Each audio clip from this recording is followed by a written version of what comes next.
路到安定交流道下，但是要到西港要经过，要到西港静安宫要往北经过西港大桥，因为绕境活动封桥，所以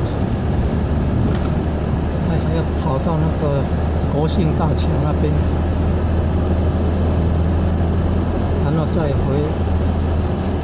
哦，就绕境了，到这边了。第3天绕境到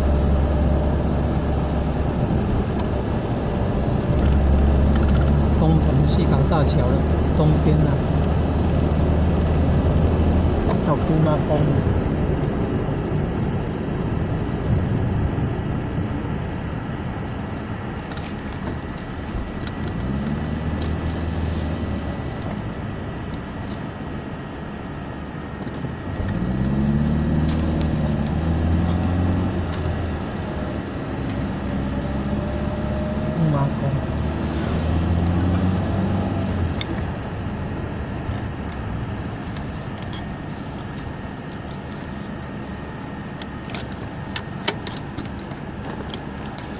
再往前没多远就到西港大桥，会先经过下面错乌竹林，会在比较北边，金狮镇很有名。